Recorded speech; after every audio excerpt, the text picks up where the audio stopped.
Hi, இன்றைக்கி பார்த்தீங்கன்னா morning tiffin தான் செய்ய போகிறேன். இருக்கிற வீட்டில் 3 பேர். அது 3 பேருக்குமே 3 விதமான டிஃபன் தான் மார்னிங். என் பையனுக்கு தோசை, எனக்கு சப்பாத்தி, எங்கள் பெரியம்மாவுக்கு ராகி அடை சுடலான்னு பிளான் பண்ணியிருக்கேன்.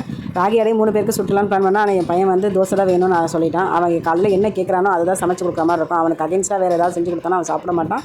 அதை ஊட்டுறதுக்கு நான் பெரிய போராட்டம் தான் நான் இருக்கணும். பெரிய போராட்டம் தான் எனக்கு இருக்கும் அது.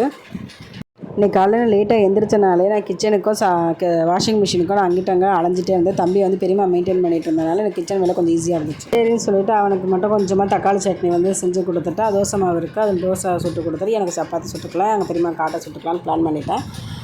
அவனுக்கு சட்னி வச்சேன், கொஞ்சமாக காரம் இல்லாமல் சட்னி வச்சேன். எங்களுக்கு நேற்று நைட்டு வச்ச சாம்பார் இருந்தனால அதை வச்சு நாங்கள் மேனேஜ் பண்ணிட்டோம். எனக்கு காரம் நாங்கள் சின்னதுலேருந்து சேர்க்காதனால எனக்கு காரமே வந்து சாப்பிட மாட்டான். அதனால் காரம் இல்லாமல் தான் நான் அரைக்கிறேன்.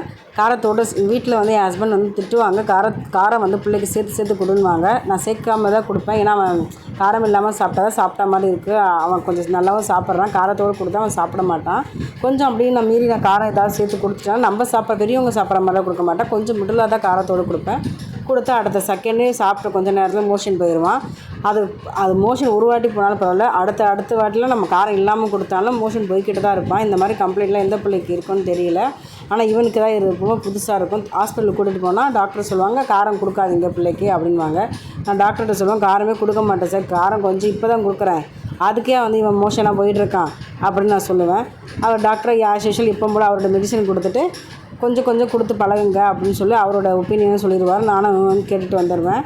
ஆனால் நான் அவனுக்கு காரம் இல்லாமல் தான் கொடுப்பேன். அவங்க சாப்பிட்ற காலத்தில் அவன் இஷ்டமாக எப்படி சாப்பிட்றானோ அப்படி சாப்பிட்லான்னு அப்போ பழகிக்கலான்னு விட்டுட்டேன். ஆனால் இப்போதைக்கு நான் ஊட்டுறும் போது அவனுக்கு காரம் இல்லாமல் ஊட்டிடலாம், எனக்கு பெருசாக வேறு எந்த ஒரு ரிஸ்க்கும் எடுக்க வேண்டாம் அப்படின்னு நினச்சிட்டு இருந்துருவேன்.